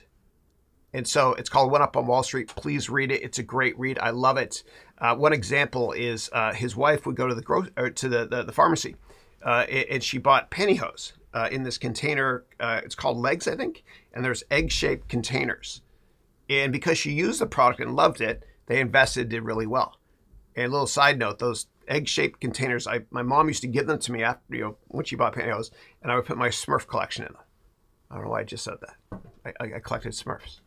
Or Schwumps for people in Germany. All right. Next up, Mark, who goes by Satones. Love you, man. He's based in Detroit. He wrote, "What's up, brother?" In the global MBA game. And then he wrote, "Brother, is it better to publish a book on Amazon or Audible? Thanks a trillion." Yeah. So I've done both. I found that Audible does better, just for me, because people want to hear me, for whatever reason, narrate it. I love listening to books on Audible where if it's a biography, where the person or autobiography, where the person that wrote it actually narrates it as well. So I prefer Audible. Yeah. And neither is going to make you a fortune. Yeah. Like I have this book here, which I self-published. I'll never let a publisher ever take the rights to this. This is made about 100K. On all platforms over the years, or maybe it's 200 now, I can't remember. But Obama's publisher of his books called me and said that they want to publish this. And at first I was excited, but the problem is they would jack up the price to $25, which is crazy, and I would get $1 per book. Yeah, I'd probably make more in the long run. However, they would own the rights to it, and I'm not going to sell out. I never will. Yeah. All right. And that was me showing off. Yeah, sorry. All right. Moving on to Eric, who wrote here, Michael Dell was brilliant, making so much money from his college dorm. That's right, with Dell Computer. I know someone who worked with him in the first few years. I wonder how his business model could be adapted to other industries. Yeah, it's interesting. Well, he's had an influence in other industries, and he renamed his company Dell Inc., kind of like Apple did with Apple Inc., to the extent that it's not just computers. There's many other products as well. And I got my Alienware laptop from Dell.com. Yeah. And the game I'm still playing is Age of Empires Part 4, which I love. Okay. And Mitch wrote, feel better, Chris. You have too much life and piss and vinegar in your not to. Yeah. No, thank you. I feel great, man. It's getting better. And my sleep is getting better, too. I've got the Oura Ring, this thing here. And I monitor my deep sleep here as well as my HRV. And things are getting a lot better. Deep sleep, we all need it badly. Otherwise, you age faster, which is happening. As well as you get sick more often. And so for me last night, my sleep, and I'm going to go to full screen here so you guys can see us on the webcast, but my sleep last night was actually excellent. So last night I got 12% of my sleep was deep sleep as well, which is what I'm trying to improve here a lot. Otherwise you get sick more often. Yeah. Okay. And this is a good investment, this Ring thing too. It's pricey, a bit of ripoff, but hey man, it's about health, right? Okay. Anybody on Zoom, put your hand up if you have a question. Please like and subscribe. If you guys are watching, it helps me a lot. It allows me to do this every week and continue doing this. So thank you, everybody. Yeah. Especially since I don't have sponsors. All right. Next up, Sam wrote, hey, Chris, I completed your financial analyst course last year and really enjoyed it. Unprecedented value for the money. Thank you. And I appreciate that. Thanks. I had a lot of fun making that as well. Thank you. And I recorded the trailer for that in the Czech Republic. Okay. And then you wrote, my question is there a formula you know of to align a CEO's salary to the business success. For example, a weighted average of revenue and net profit. No. So basically what happens is a CEO's salary and compensation in general is predicated on how well the stock does. And usually the way it works is CEOs make a couple $100,000. And you can always find out what somebody makes by going to the 10K. They make a couple $100,000. And then what happens is they make millions more and sometimes billions. That's right. In options. Right. So if the stock does well, they make a lot of money. Right. And new shares are created, which dilutes shareholders, but shareholders don't give a damn. They're cool with it because the stock is much higher. Yeah. All right. Yeah, but you can always look at margin expansion as well. And you can mention any company. I'll do a quick model review with you right now in real time. Yeah. All right, let's go. Moving on to Kevin. Kevin has a question here on Zoom. Go ahead, please. Yeah, I was actually going to ask, how do you know if companies diluting shares or issuing new shares? And is there ever been, at least recently with a big company, an issue kind of like, I don't know if you ever seen The Social Network, but what Mark Zuckerberg did to one of his partners and diluted him out. I don't know how accurate that is. No, he diluted him. So with private companies, the way it works is there's preferred shares and common shares. When you buy a stock in the stock market, it's almost always a common share. And the way to remember this is this. Preferred shares get preferential treatment. Common shares, like commoners, they're the lowest of the low. In fact, if a company goes bankrupt, the first people to get their money back, the people who get a senior claim, are the debt holders, the bond holders. Then the preferred shareholders, then the common shareholders. They get their money back last. And so what Zuckerberg probably did in that instance was he gave Eduardo common shares. So he got diluted, right? So preferred shares don't get diluted as much when new shares are being created. Yeah. Yeah. And hopefully that answers your question. In terms of creating new shares for CEOs or senior executives or anybody that works at a publicly traded company, what happens usually is you're given a bunch of shares that they just make up. Okay. And yes, people get diluted, right? All shareholders. No one cares though, because the stock goes up a lot if you do well. And those shares are given to you and the strike price usually is a low number, right? Usually you can cash them in like, I don't know, $1 or something. I'm making that up. And then 4 years from now, when the stock is a lot higher, like $10, those vest. I mean, you can cash in those shares. And you get shares every year that vest, or you can cash them in every 4 years. And so it's like a waterfall effect. And there's golden handcuffs involved to the extent that this stops you from ever wanting to quit the company.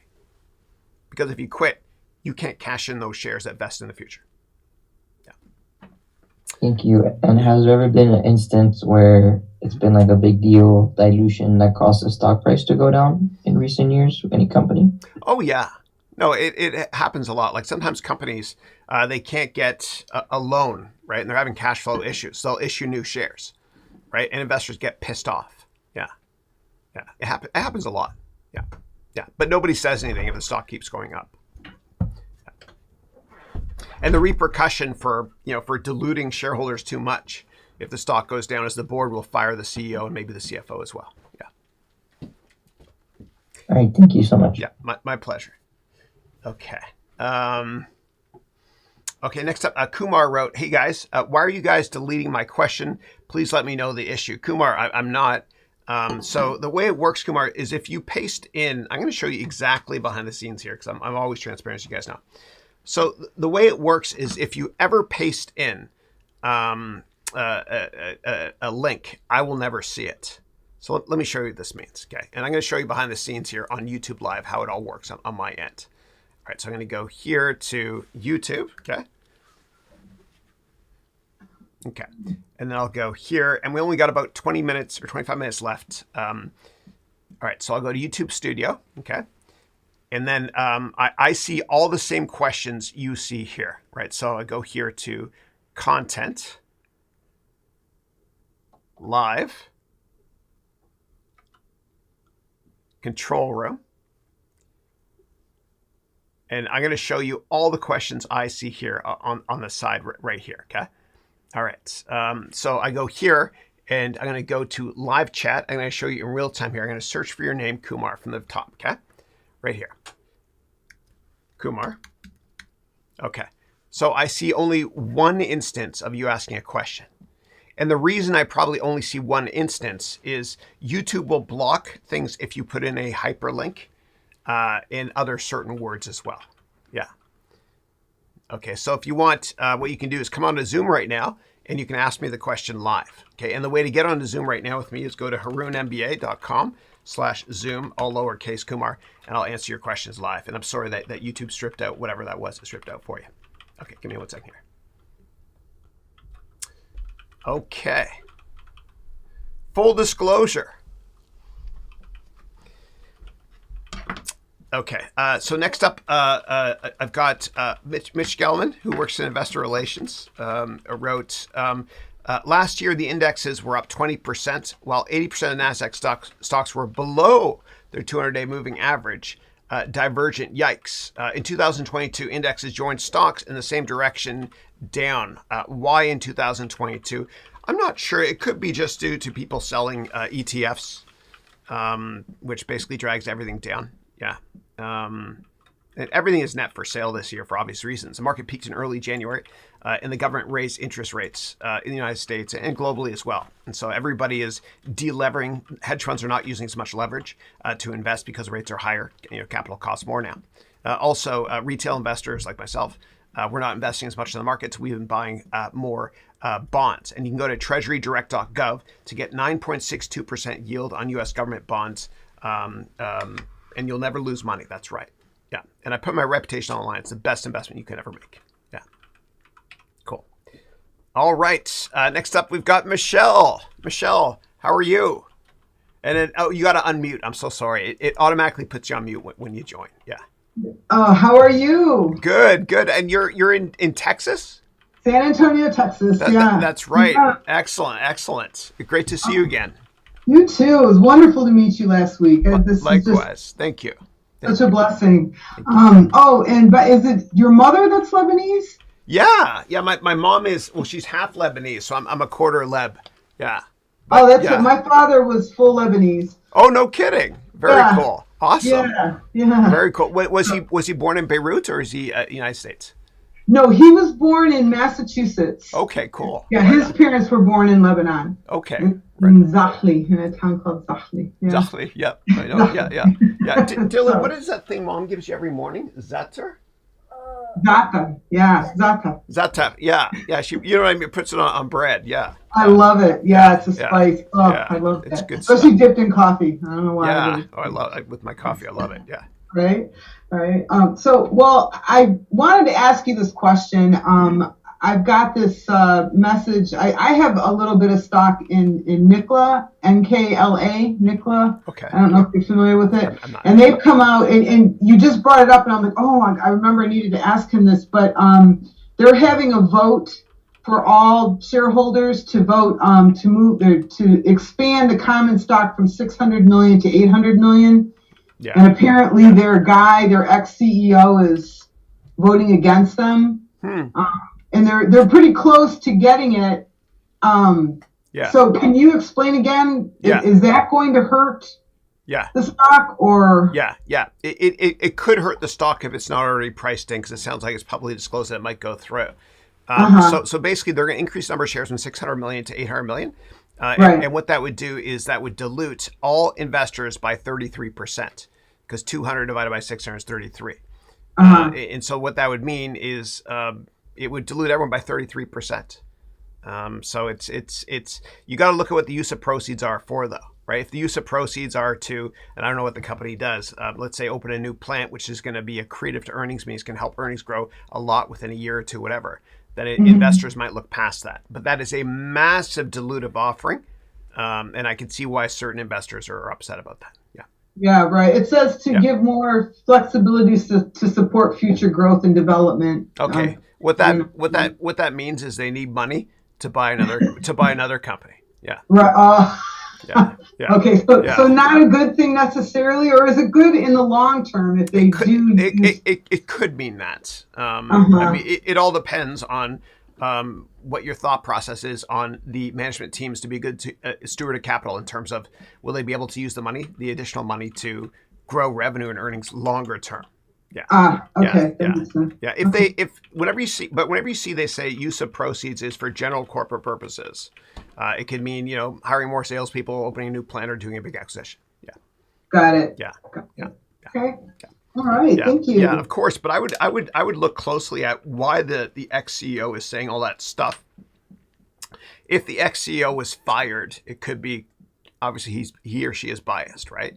Right. That's what I was wondering, but I haven't really looked into it that far. Yeah. What you want to do, and Mitch Gelman, and Mitch, if you want to come on a Zoom, man, we'd love to learn from you, brother. But what I recommend doing is listening to all earnings calls. So every 3 months, a company reports earnings. And usually right after they report earnings, they hold an investor call. And during the call, which anybody can listen to, which investor relations professionals like Mitch, set up and manage and all that stuff, strategize. During that call, what they do is this, okay? The first 30 minutes of the call, the CEO says, we had another great quarter, even if it wasn't a great quarter. It's true. And then the CFO will talk for a little bit, and they'll talk about the finances. They might talk about guidance. And the most important part of these calls is the Q&A. Okay, so what happens is half hour after the call starts usually, for 15 minutes to 30 minutes, you get Wall Street analysts asking questions, like from the big firms like Goldman Sachs, UBS, Morgan Stanley, et cetera. And you want to listen to those questions closely because the questions are usually about concerns that investors have. And the concerns are, it's very subtle the way they ask questions too. There's an art to it. Instead of them saying, why'd you have another crappy quarter? They might say something like this. How should we think about the fact that bookings are contracting? That sort of thing. And listen to the answers, listen to how defensive the management team gets. But yeah, you want to listen to those questions closely. You can learn a ton about Wall Street and investing from just listening to the quality of those questions. And Mitch, if you disagree, let me know, please. I know you agree. And Mitch, it'd be great to have you come on this as well, if you want to, and if you have access to Zoom. Yeah, if not, no worries. But Mitch, it's always great to see you. And Michelle, let me know if you have follow-ups too, based on that. I will. Okay, thank you. Thank you. I appreciate it. Okay, cool. All right, and it's great to see you. And God bless you. And I love your paintings behind you there. Last week, they were you said your grandchild. Are those my granddaughters? Granddaughters. Yeah. Are those granddaughters your granddaughters ones as well there? Yeah, those are my granddaughters. Yeah. Okay, great. Very nice. She's in her Van Gogh stage. Yeah, I was going to say, yeah, no, definitely. It does look Van Gogh-ish. Beautiful. It does, yeah. Yeah. And when I was in the hospital with my ear, they wanted to put me under or whatever to do surgery, right? To get rid of that. And I made a crack, and the doctor laughed a little bit. I said, dude, why the hell are you going to put me under to get some earplugs out of my ear? That's just like you're pulling a Van Gogh on me. And he understood what that meant. Yeah, cool. No, beautiful paintings. Yeah, a little bit of Marc Chagall as well with the color. Nice. Exactly. Cool. Yeah. Beautiful. Yeah. Nice. Cool. All right, cool. Let's move on now to Kevin. Kevin, you have the floor. Go ahead, please. Yeah, I was just recently doing your financial analyst course, and you went over the website XE. Very, very cool. I enjoyed it. I looked at Japan, and they have negative interest rates. Yeah. I wanted to ask, what's the deal with that? They have low inflation, but wouldn't the low inflation be a good thing? Yeah. Why would they want to hire it? It's not. And here's the reason. So Japan, where inflation is only 2.5%, which is way lower in other G7 countries where inflation is close to 10%. The problem with Japan is the population is and has been and will continue to contract. And so right now, Japan has about 130 million people. And the population rate is negative to the extent that by the year 2060, Japan's only going to have 80 million people. And so it's problematic. And with a declining population, people aren't getting married as much. The economy is not really growing. And if the economy is not really growing and the size of the consumer base is going down, then that means that you don't have inflation or not nearly as much. And so what's happening is it's really problematic for Japanese companies because the Japanese government is not raising interest rates like they are in the United States. And so what that means is every product in Japan that they buy from America is costing a hell of a lot more, right? And still they've got hardly any inflation at all. And so there's structural issues with the Japanese economy. And I really hope they turn it around. I really, really do. Yeah. And if you have follow-ups, Kevin, let me know, please. Thanks. Yeah, but wouldn't low inflation mean that the value of your dollar is not decreasing over the years, and wouldn't that be a good thing?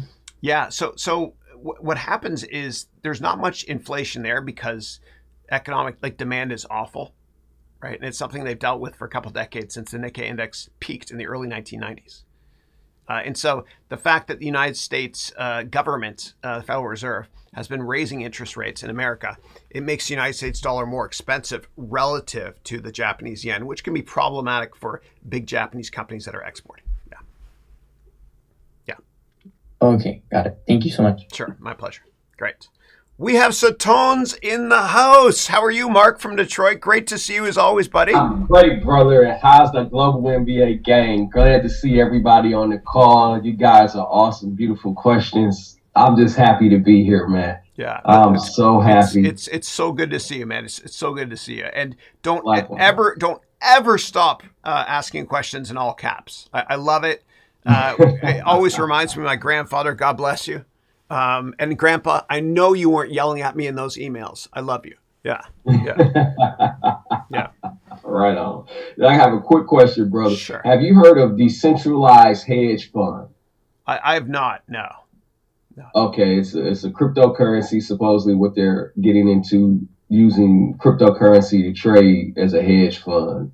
Oh, wow. Online and stuff. And so yeah, maybe I'll give you the website and you can check it out on the next one. Yeah, and my gut and all that stuff is I wouldn't trust anybody to manage your cryptos for you. Yeah. Yeah. In fact, I mentioned this a couple of weeks ago on the webcast. I don't want anybody to keep their cryptos in hot storage wallets online like Coinbase. I want you to keep it in your cold storage accounts like Ledger, Nano, those little USB plugins, because you can unplug them and that's yours forever. Even if exchanges go bankrupt like Coinbase, etc. Right. You won't lose your money because it's in your cold storage wallet. Always, yeah. Right. Yeah. And I heard they got the storage wallets now with the fingerprints on them too, so they have to have your fingerprint in order to get into them. Yeah. Yeah. That's great. Yeah. That's awesome. Yeah. Yeah. Thanks, These we live in interesting times. Yeah, we do. Yeah. Definitely. Yeah. Very interesting. Excellent. I've been looking at the hiring process and everything for the company too, so that's really good. Looking at hiring and labor laws and things to set up right now. Yeah. So. And for and also take a look at because it's not really regulated, the hedge fund industry and cryptos, it's really problematic. Sure. I would take a look at LinkedIn on the employees and where they came from. If they all worked at reputable hedge funds in the past, like Tiger Cubs, then that might be a vote of confidence. Yeah. It was funny because I went on the page. My brother is into it and he was just telling me about it. And I checked it out real quick. And they don't even have a FINRA thing on their website or anything like that. So, yeah. They're talking about their AI and everything. Yeah. Stuff, but it's so funny. Yeah, I wouldn't trust them. I would. That's my gut. I'm going to get rid of my shine here. They say, maybe I'm beautiful. Maybe it's Maybelline. Yeah. Right, Michelle? I'm just kidding. Yeah. Yeah. Thanks, brother. Appreciate it. Cool. My pleasure. It's great to see you. Likewise. Okay. Cool. All right. Next up, Daryl has his hand up. Daryl, go right ahead, please. Hey, Chris. Thank you for receiving my question. I'm looking for some generic guidance. I bought into the idea of asset allocation models many years ago. Right now, I have a fairly large chunk in retirement, and of course, it's taken a hit, right? But trying to find how to adapt your recommendation on the S&P ETF, an age-based appropriate asset allocation model. I got a 7 to 10 year window to the first distribution, and need some fresh advice. Yeah, absolutely. Great question. And nice to meet you, Daryl. So what I would say, there's old school advice from private wealth managers, money managers that would say you take the number 100 minus your age, and that's the percent of your portfolio that should be in riskier assets. Okay, so let me make this up. If you're 75, 100 minus 75 is 25. So that means that 25% of your investments should be in riskier assets and 75% in lower risk assets. So, for example, you might want to have government bonds or some corporate bonds as part of the 75% of new capital that you put into your 401k or retirement savings program.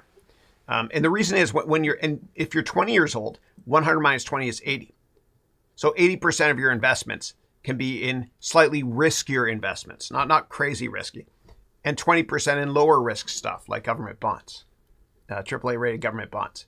And the reason is because when you're younger, if you mess up, you got the rest of your life to make it back anyway, that sort of thing. Does that answer your question? Yes, it does. I certainly wasn't looking to do any major readjustments right now. Yeah. But given this globalization of the economy, there's recommendations for international in that portfolio, or even U.S.-based companies. Are they so globalized that there's really little value in diversifying specifically around international picks? No, I would still have exposure to international stocks. Just from a diversification perspective, makes a lot of sense, right? And so if you're using Vanguard, I'm sure there are certain ETFs you can buy that would expose you to different regions of the world. For example, if you wanted to invest in Canada, you can buy the ticker EWC after you do your research. EWC, it basically is exposure to all Canadian companies. Or you can buy EWZ, which is, it's not Z Americans, it's Z. That's how we say in Canada. So EWZ is Brazil, for example. Yeah, I would just be diversified. I wouldn't just have U.S. stocks. But if you don't have time at all to do any research on this stuff, then I recommend just putting it in VOO, which is the SP 500 index through Vanguard, where fees are very low. Okay. Sure. So you don't taper that based on age. Just keep dollar cost averaging into. Yep. I keep putting it in. Yeah.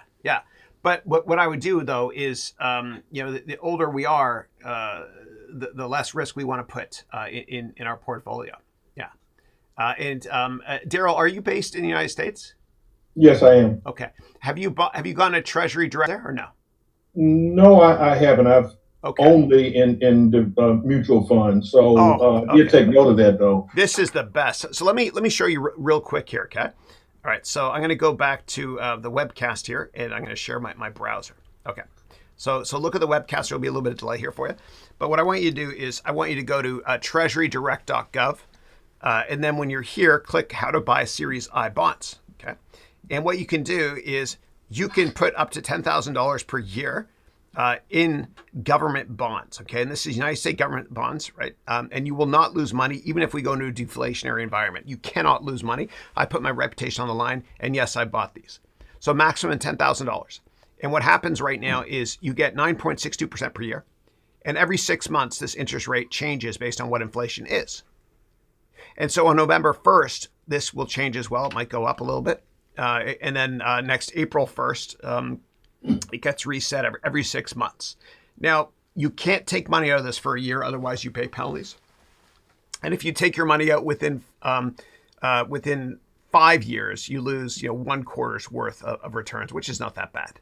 But I think this is an absolute no-brainer. It's free money. And this is one of the reasons that the stock market is down a lot, because a lot of American investors are saying, hey, man, I can get 10% return on this risk-free. So what's the point in buying stocks? Okay. So hopefully, thank you. Yeah. So as long as they can't call it, if you call, then you lose a little bit, but it's guaranteed if you keep it to maturity. Yeah. Well, actually, you don't even have to keep it to maturity. You just hold it for at least a year. You won't lose money. Okay, great. Yeah. Thank you. Yeah, of course. Yeah. Now, keep in mind that rate does change. If inflation is no longer a problem in the future, then the return will be reset every 6 months, a little bit lower. But even if we go into a deflationary environment, you will not lose money on those. It's the safest investment on the planet. And the reason it exists is because the United States government needs to do this. They have to raise rates. And this is the best way to do it. They can get consumers like us to invest. Yeah. We're loaning money to the U.S. government. Yeah. All right. We got time for just a couple more questions. If you're in my Silver MBA program, I'm going to do my weekly Zoom with you guys starting in 5 minutes. And the way to join the Zoom for Silver MBA students only is go to the first lecture of the Silver MBA curriculum. And to learn more about this, you can go to harounmba.com for silver and stuff. Go to the first lecture in the silver MBA curriculum, and you'll see a link there to join the Zoom call. And then for those of you in my gold and platinum MBA program, we have a 2-hour call starting at 11:20 today. And then I've got one-on-ones with my platinum students after that for quite a while. Yeah, cool. All right, so put your hands up if you're on Zoom and you have a question. What I'll do is I'll run through other questions here on YouTube Live until you guys put your hands up. Okay. Next up, Sunder wrote, "Hi, Chris. You are really great. I hate myself." No, please, man. No. Why do you hate yourself? Tell me why. Tell me why. Please tell me why. I love you. Yeah. Okay. And then Mario's wrote, "Hey, Chris. Mario's here. Good to see you. Just joined the Silver MBA, and I really find it very, very interesting. Thank you." And then you wrote, "Happy to be part of this interesting journey." Thank you. Thank you. I appreciate that. Thank you. Next up, we got Eric, who wrote, "Thanks, Chris, for the MBA offer. You're the best. You will enable me to do so much good." I'm with you, man, Eric. And Eric, you're on Zoom here as well. I love you. I'm with you. And we're going to do great things together, okay? Awesome. Thank you. Okay, so make sure, Eric, to email support@harounventures.com so that we can send you that free link. Okay, moving on to Usman, who wrote, "What do you think about Amazon's business if someone is already doing a stable job, but low tier?" Yeah, let me know what you mean by that in more detail. Meaning, are you competing with Amazon, or are you interested in working at Amazon, etc.? Thank you. Yeah, and working at Amazon's a very hard place to work at. I have a lot of friends there. If you stay 1.5 years there, it's lifetime employment. It's a rough corporate culture. Yeah. All right. Okay, give me 1 second here. Okay. Bianca wrote, "Hey, Chris, my question is, how would you recommend learning strategically to succeed after a promotion to a new position in a different area of expertise, being your first time getting promoted?" Yeah, so it all depends on the organization, but regardless of what organization you're in, you want to make sure you have multiple mentors or Yodas that are going to help you out as well. And in the first semester of my MBA program, I teach you how to network on steroids in order to get informational meetings and find mentors within your company. Now, if you just got promoted to a new department, or if you just started a new job, this is going to sound weird, but I want you to sit back and just observe. Don't do much. Just don't make your mark yet. Observe how the culture works and how things get done for the first couple of weeks. And network a lot with people, including getting mentoring by your boss's assistant. That's right. Because he or she knows exactly how your boss makes decisions, and that boss's assistant has probably been with the boss over multiple companies. And they'll be tickled pink if you ask them to mentor you as well. It's the right thing. And just sit back and observe how the culture works. Yeah. And when you're the new kid in town, when you start a new company, or you join a new department in a company, for the first 2 weeks, it's kind of like an unwritten rule that you're allowed to network a lot and meet a lot of people. And just to put that into context, when you started undergrad or high school, the first 2 weeks, remember that? The first 2 weeks when you started, you met a lot of people. And, those are your friends for life even today. Do that in the first 2 weeks in a new department in a company, or a new job in a company. Next. Okay, guys, so I'm going to wrap this up. I know there's a lot more questions here on YouTube chat. If you have additional questions, please ask me next week. Or what you can do is you can ask me during my silver, if you're in my silver MBA program, you can ask me in a couple of minutes. Or you can ask me on my gold and platinum MBA program in a couple hours later on today. God bless you all. Have a great weekend. What I'm going to do is I'm going to shut down Zoom here. And for those of you in silver, just go to the first lecture, please, in the curriculum of silver to get the link to join the YouTube live call where we'll do Zoom again, if that makes sense. If it doesn't, just let me know.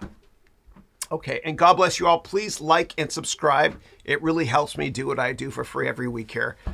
Please click the like button, subscribe, and share, and tell people about this. And thank you all. God bless you. Have a great weekend. And as I always do, I end with this clip here that I license about Steve Jobs being interviewed from the Silicon Valley Historical Association that I really do believe is life-changing. God bless you. And thank you.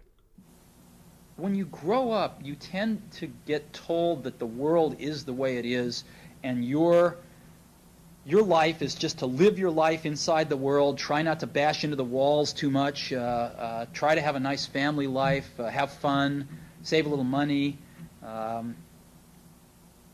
But life that's a very limited life. Life can be much broader once you discover one simple fact, and that is everything around you that you call life was made up by people that were no smarter than you. And you can change it. You can influence it. You can build your own things that other people can use.